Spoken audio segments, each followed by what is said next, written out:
Hello and welcome back to Rewildology, the podcast that explores conservation, travel, and rewilding the planet. I'm your host, Brooke Mitchell Norman, conservation biologist and adventure traveler. International Sloth Day is this Saturday, and I know all of our social media feeds will be full of cute images of seemingly docile, cuddly sloths. While it's pretty easy to recognize sloths today, these mammals haven't always been in the spotlight. In the past decades, sloths' fame has saved many individuals from harm, but their popularity has also led to new threats that conservationists are working diligently to overcome. So, what is the journey of the sloth? Where does their story begin? To answer these questions and so much more, today we're sitting down with Tinka Plese, the mother of sloth conservation. Tinka was first introduced to sloths in the 90s after moving to Colombia from Croatia and finding two badly injured sloths that needed rescuing. After receiving no help from professionals, she took it upon herself to learn everything there was to know about the mammals, from their biology to their rehabilitation, release, and conservation. She started the Aiunau Foundation in the early 2000s and since then has released countless sloths back into the wild, started documentaries, and has shared her knowledge all across Central and South America with conservation centers, hoping to successfully rehab and release sloths. Tinka is also a member of the IUCN Anteater, Sloth, and Armadillo Specialist Group. And if that group rings a bell for you, there's a good reason. We've now had on 4 IUCN Xenarthran specialists. While sloths have been discussed a couple of times on the show, I couldn't pass up the opportunity to bring you stories from a wildlife conservation pioneer. Be sure to share this episode and any of the show's former sloth episodes this Saturday to spread sloth conservation awareness from the experts that know these animals the best. All right, friends, here is my conversation with Tinka. Well, hi, Tinka. Thank you so much for sitting down with me today and taking us through everything sloth, and I can't wait to dive in. But sloths were in your life from day one. So please tell the whole rewildology community, how did you get to Colombia and when did sloths enter your life?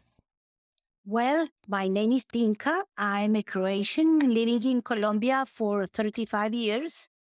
I came to Colombia after my studies at the University of Miami because as a tourist, I passed through Colombia for 3 months and it was a very picturesque country for me. There were so very many things to do in Colombia, especially in the natural science. I always work in natural sciences. I was working towards my PhD in natural sciences in chemistry, and all my professional work, as well as personal, is guided through the nature. So when I came to live here and to work with Colombians towards making our future better, in 1996, living on a farm, I received 2 slots, one two-toed sloth and another three-toed sloth.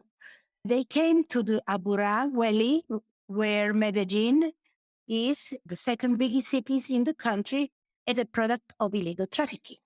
Nobody wanted to work with them as they had a very bad fame of not surviving.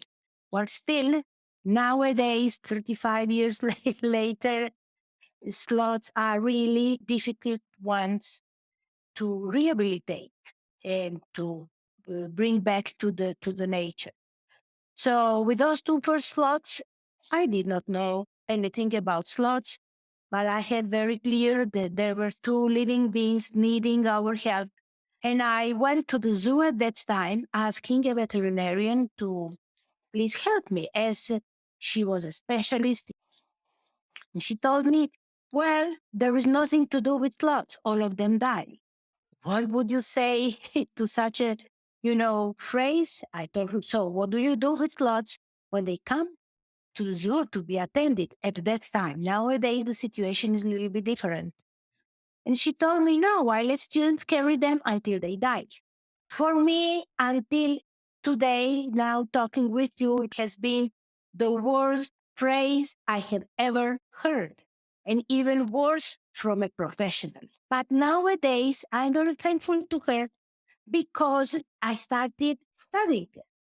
And once you start studying from a very different points of studying to get to understand the rehabilitation and the conservation in its whole, well, you start and you never finish.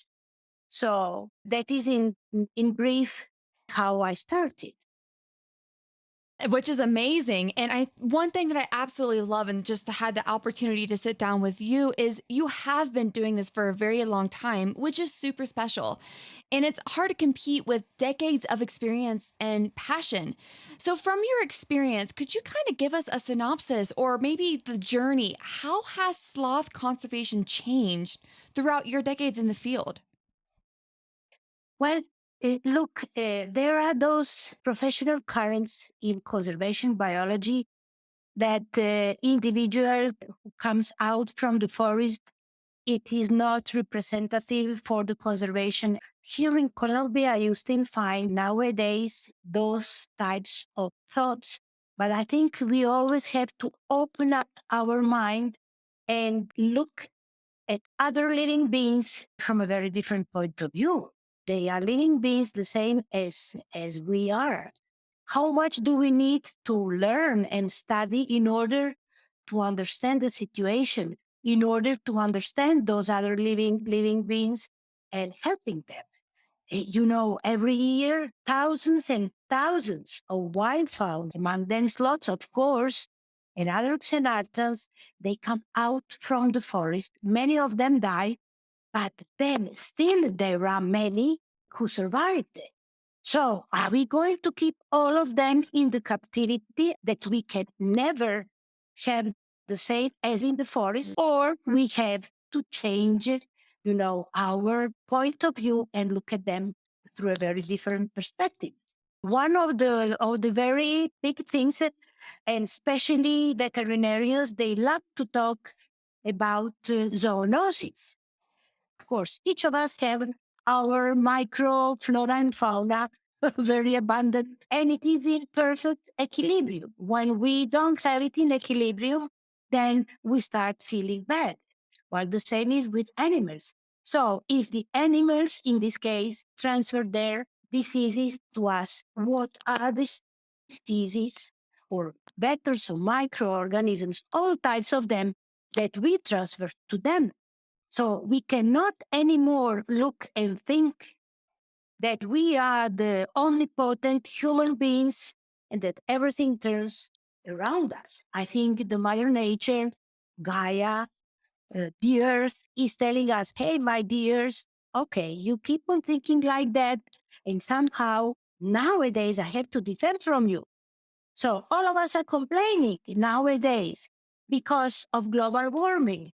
But what have we done so far in all these last decades in order to start solving the problem? Because the problem is not easy to solve it from today until tomorrow. Not on a very global level that it failed because on the global level, it has been for decades trying to do something, but doing something on the everyday life. Each of us, I think we can do very much. And then you come again, of course, to the animals. The animals come to the big cities because people from the big cities feeling alone on this jungle of concrete and asphalt. From the vacations when they come, and here in Colombia, they like to come with a little pet, with a little tiny plush living toy. And that's why sloths, for example, and especially a three-toed sloth, they are perfect living plush toys. But people do not understand that they are living beings, that they were taken from the mother chest, that they were exposed to all type of mistreatments, that they were stored in places without any hygiene. And finally, they were exposed to the edges of the roads, generally, to sell them.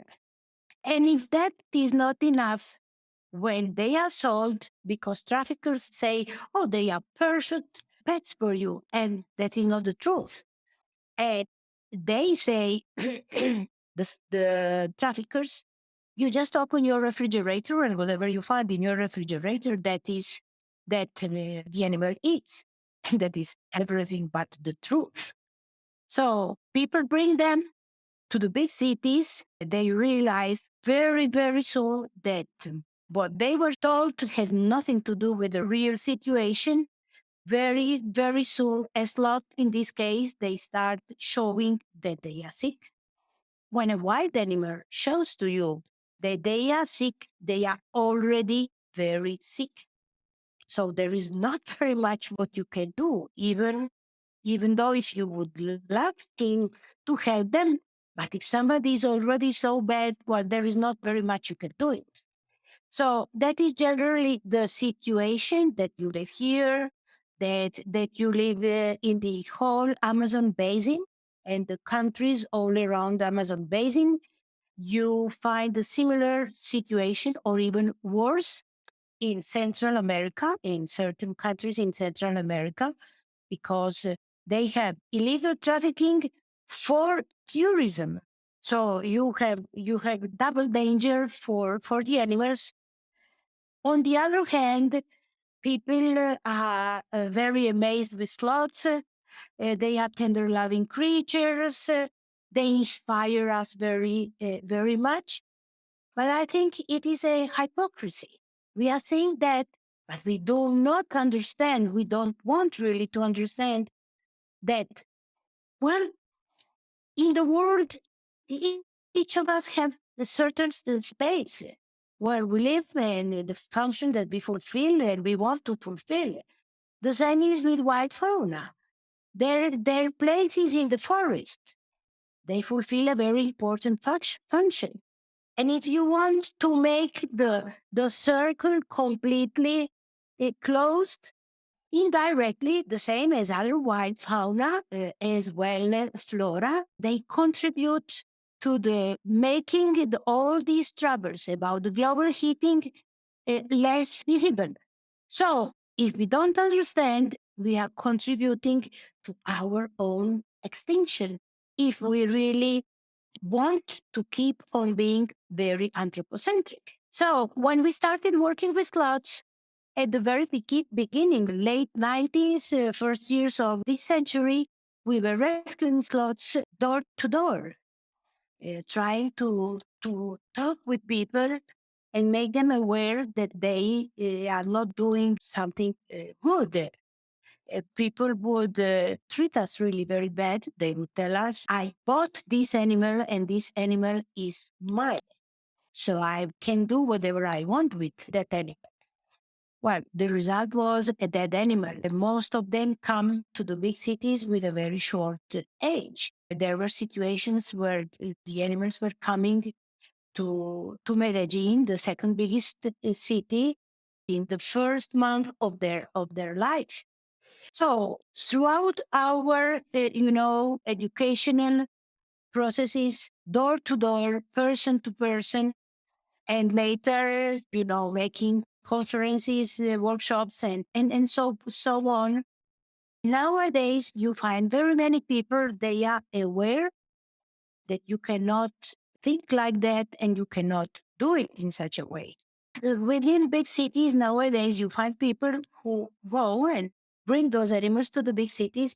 You find generally the neighborhood, those who call the authorities and called us in case of sloths, anteaters, and armadillos, saying, hey, look, but this person in such and such place, they have a wild animal. Please do something. So, in terms of quantifying, we cannot quantify it, but in terms of changing the attitude of people, we can say it's changed significantly. So, I think it is really very important. Oh, that's wonderful. So it sounds like in your 35 years, you've gone from just seeing that pretty much anybody they wanted a sloth, they might not have known the dangers or the risk they were putting the animals in, to now where the neighborhood is like, oh my gosh, my neighbor has an illegal pet and calls the authority. I mean, that's a huge swing and really fantastic. Just goes to show what your work has done over the years. And if we go let's go down this path a little further. So we've talked about sloths a couple times on the podcast, but I think it is great to go through a refresher.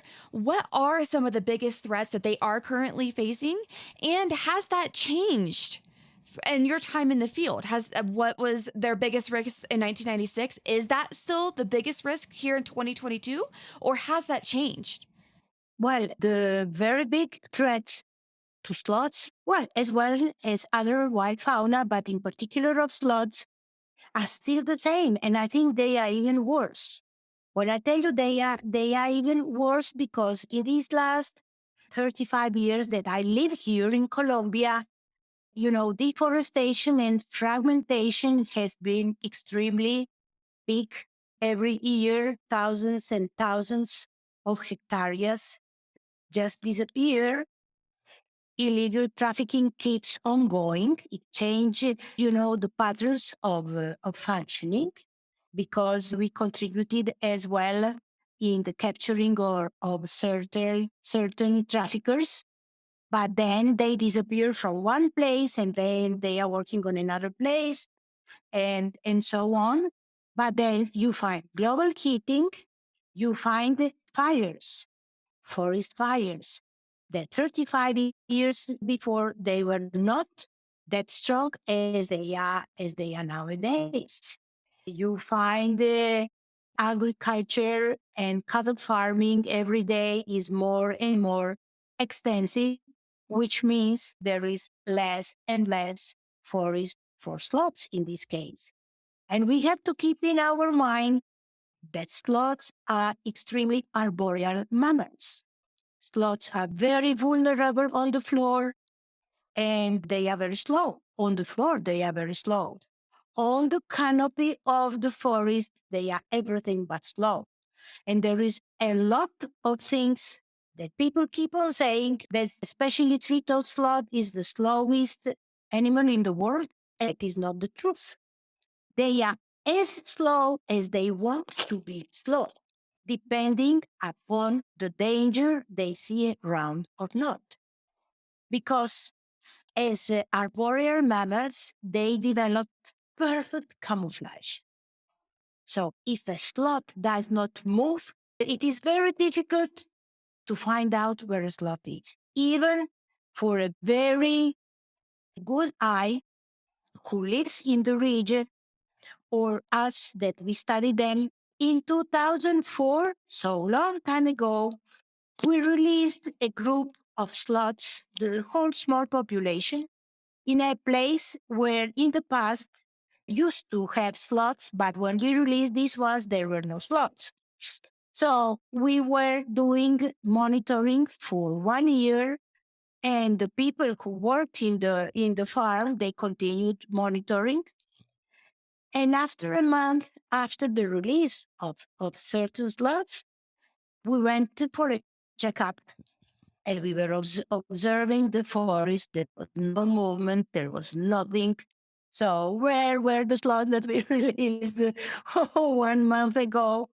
And at one moment, very strong feeling passed through me, and I said to a colleague, a sloth is observing us.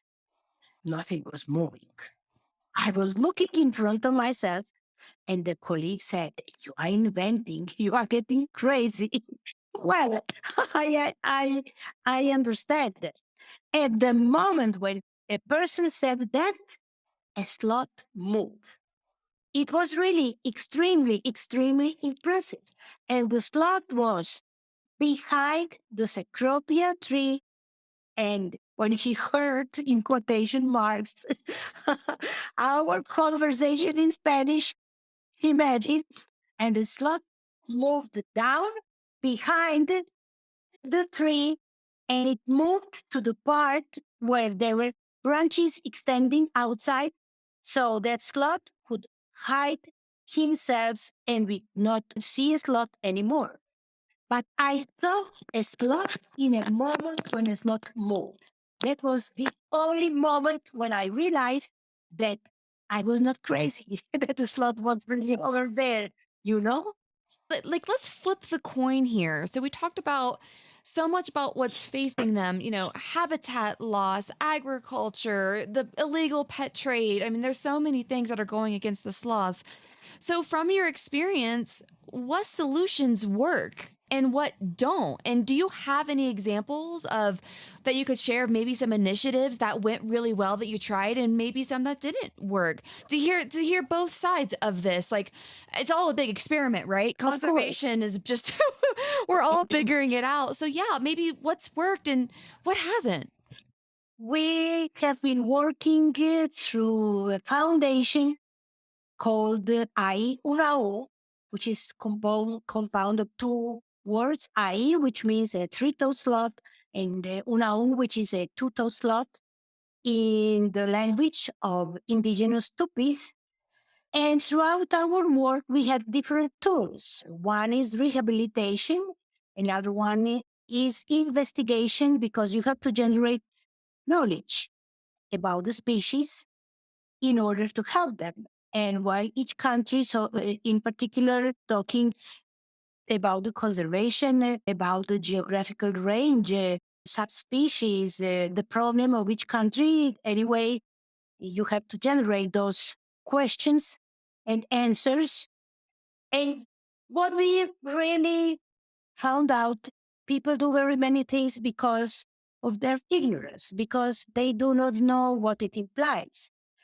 And from the past, very many of us, especially being kids, oh, we are going to raise one slot because we can do it with a dog or a little catty without knowing difference, a very big difference among wild fauna and domestic fauna.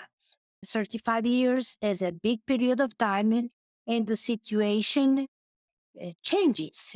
Before, there was a lot of forest. Nowadays, is very little in comparison with before. It is fragmented and so on. So I think habitat problem is really a very, very big one.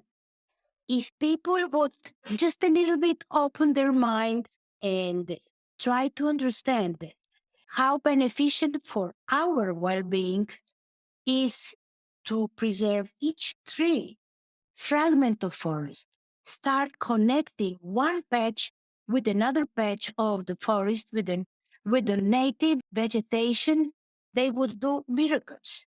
If you just talking about the raising the temperature of the earth, you enter in the forest, even though if you are in tropics, the temperature is lower in comparison with the one when you are going outside where there is no forest, where you see how efficient the forest is. Production of oxygen, contributing to the climate that is not so strong and so the changes very very brutal changes. So if we get to know that, I'm sure, or maybe I'm still very idealistic, but I'm sure that people would from their everyday life, instead of cutting one tree, they would plant one tree. They would take up or pick up seeds from the floors in their garden, plant it, and later taking care of a tree, letting it growing up. And it is not very difficult. It really is not very difficult.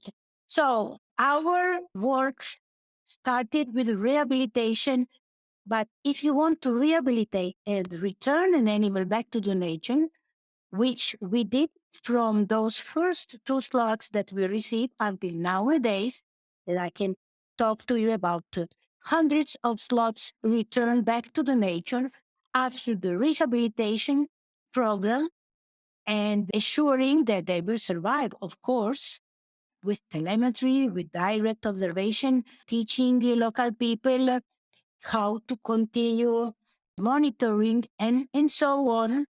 You know, you get to know that people start getting into your story. that is not really your story. It is the story of all of us because it is our responsibility. And I always think humans, as well as the nature, is very joyful if we know how to enjoy. So, well, plant a tree, take care of a tree. Don't buy an animal because of all those consequences that we talked about. So, there are very many things we can do it. And we haven't done it so far. Start doing it right now. And you will really see the difference.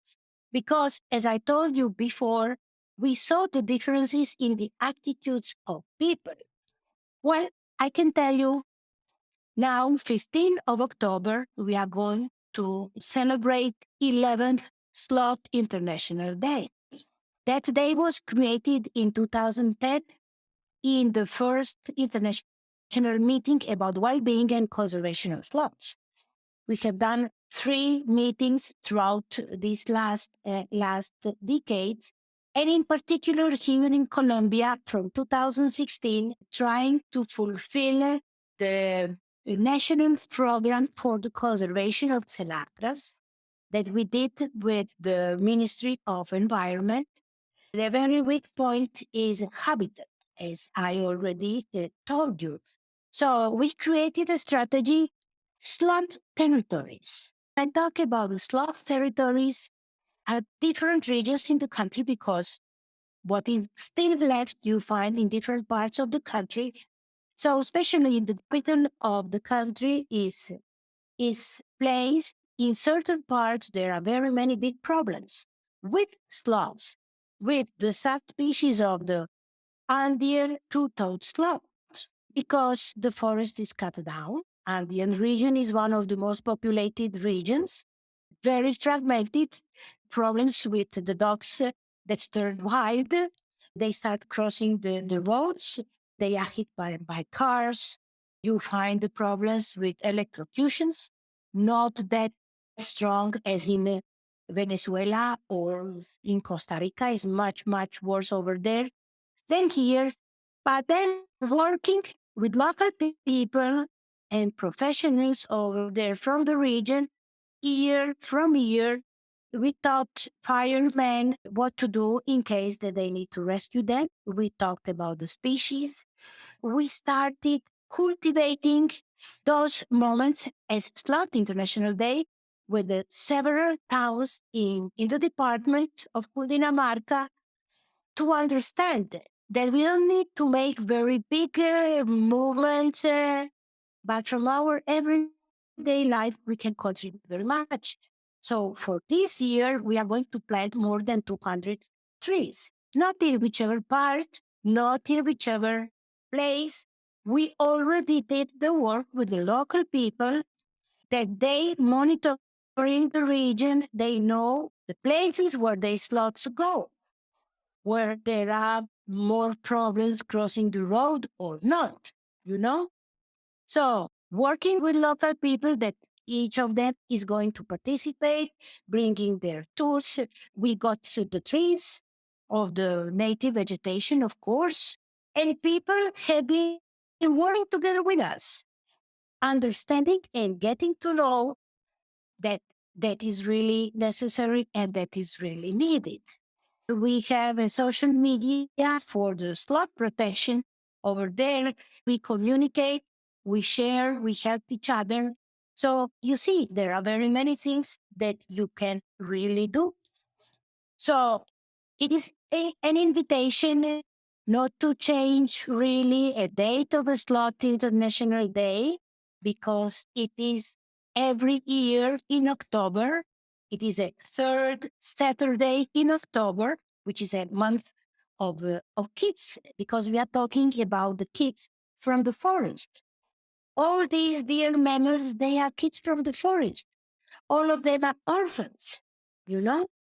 So that Sloth International Day every year, we can celebrate in very many ways, not necessarily making a big deal, not taking selfies, taking them out from the forest, and so on and so forth, but really helping them.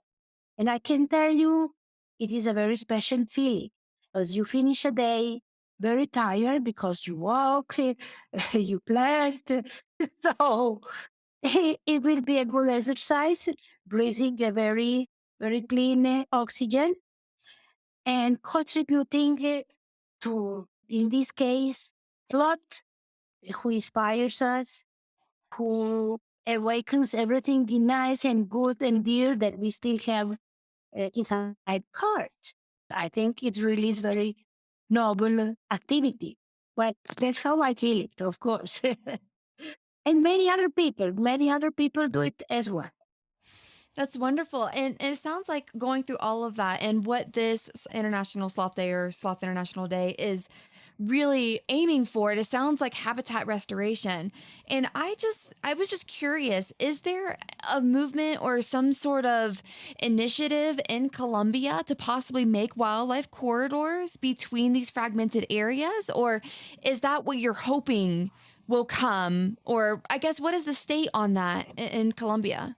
Well, look, you find talking in a very general sense about two different situations.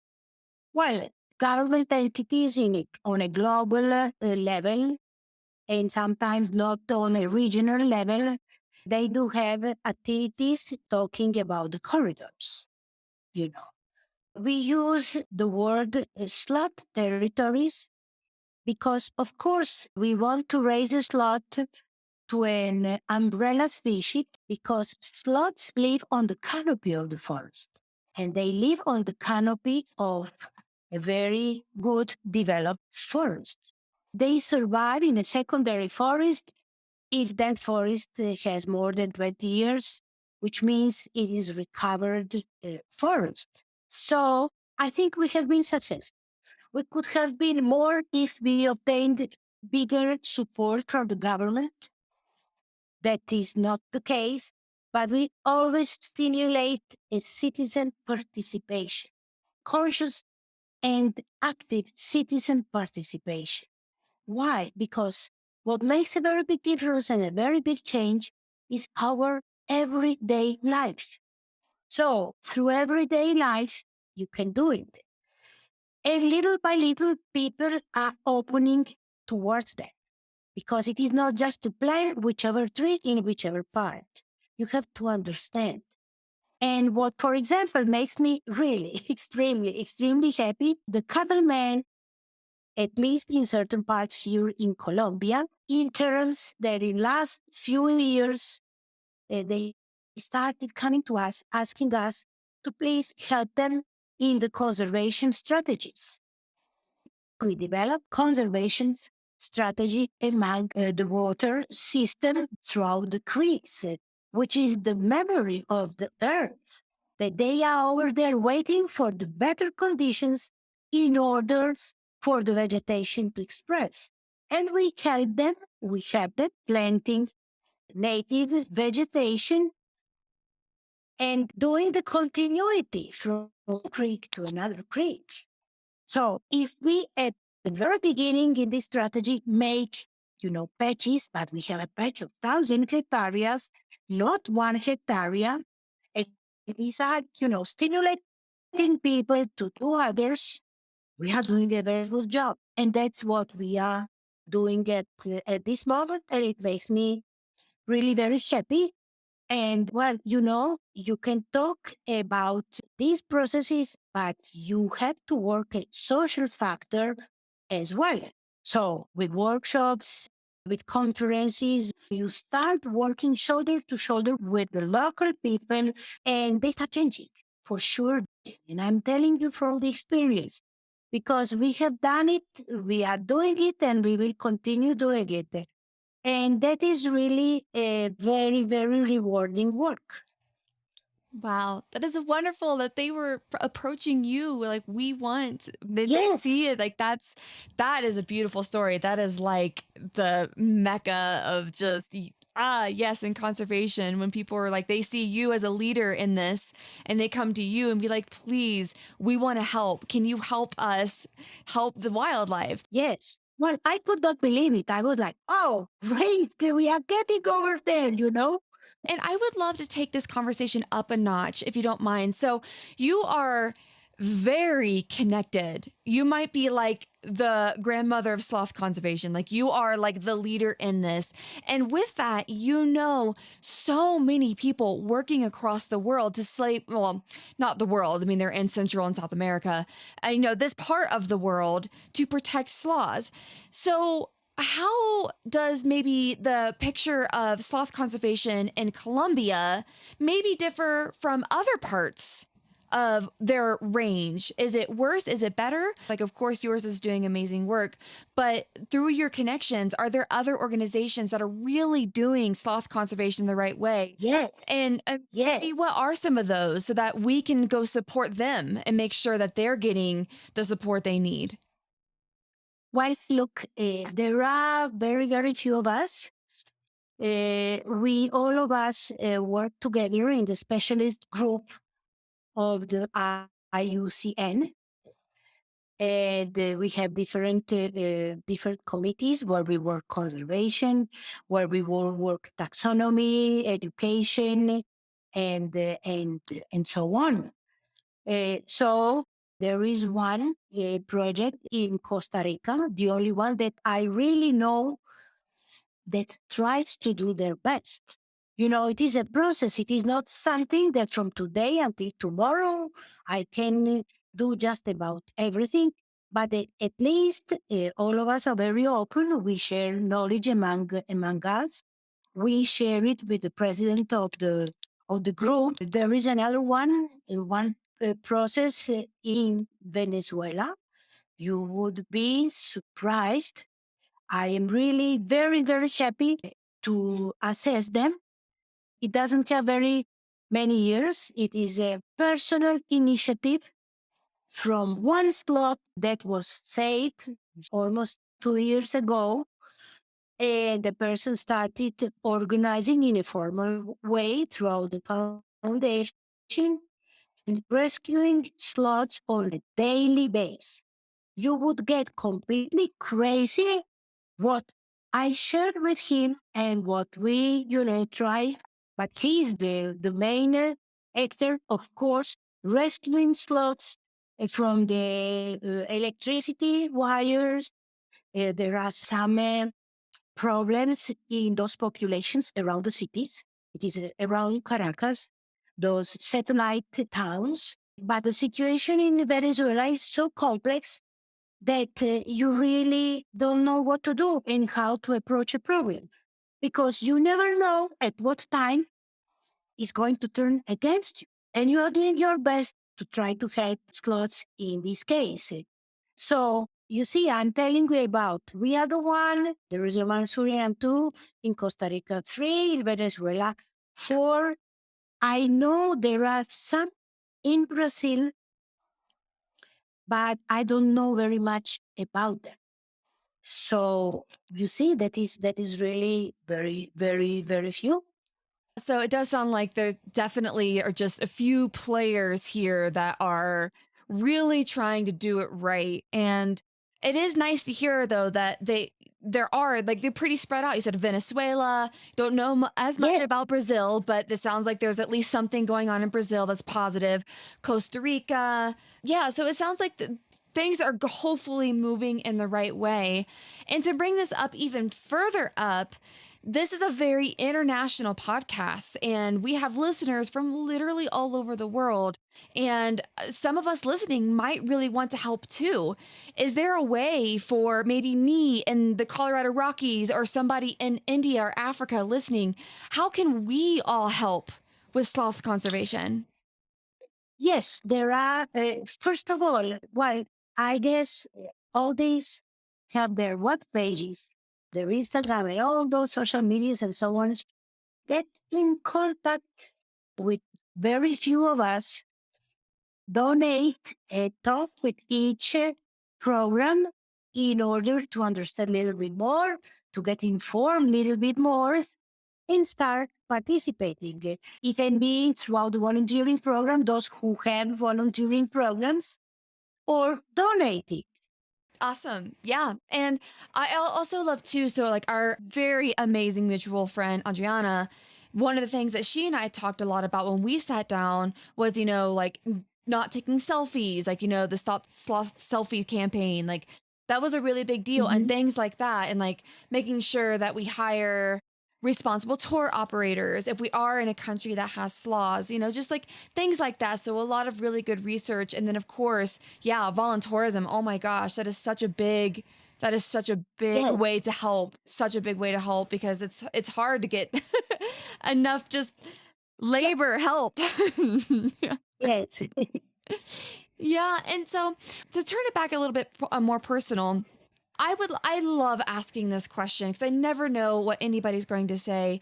With your years of experience and everything that you've had to go through, I'm sure you've gone through so many struggles I can only imagine. If what piece of advice would you like to impart with us? If there's like one message that we should take away with, what would you like us to hear? In 2005, I won the competition to create the campaign for us. And when they were entering in the place where they were going to compete, I was putting to each participant of those a little sticker with a three-toed sloth head. And I would put that sticker on their heart and ask them, do you want to keep that sloth in your heart? And all of them were telling me yes. From that event came the campaign with the slogans, keep them in your heart, but leave them in the wine. This year we are using it in the IUCN group because everybody just love it. So, well, that would be really the short message. Keep them in your heart, but leave them in the wine. And, put yourself just for a second into the skin of another. Right. No, that's so good. That's like the perfect quote of the whole entire episode. That's wonderful. So you've imparted so much wisdom with us, Tinka. I'm sure that somebody listening might want to learn more. Is there a way, like a website that someone should go to or a way to get a hold of you? Yeah, where should people go if they want to learn more? So, well, you see, there are very many ways that you can get to know about those animals. We have very many videos. We have a lot of educational material. Well, I'm close to the website and, well, we'll see what we can do. Yes. And of course, so we have very elaborate show notes at rewildology.com. So I'll make sure that all of the links are in there and everything. But Yeah. Tinka, again, thank you so much for coming on and sharing your wonderful knowledge. And I really hope that one day I will finally get to Colombia and meet you in person. Yes. And then meet Darian in person and just all of you amazing ladies that I am so inspired by. So again, Dika, thank you for everything. Happy International Sloth Day. Can't wait to Great, follow great. you. Such a fun conversation with Dinka. So, after listening to this episode, I think we all should go to Colombia and meet all of these special sloth ladies. I was thinking we all should fly to Costa Rica, pick up Adriana, then head to Colombia to visit Tinka and Diran, then continue south and meet up with Mariella to try and find pink fairy armadillos. Oh, and drink a ton of Argentine wine while we search.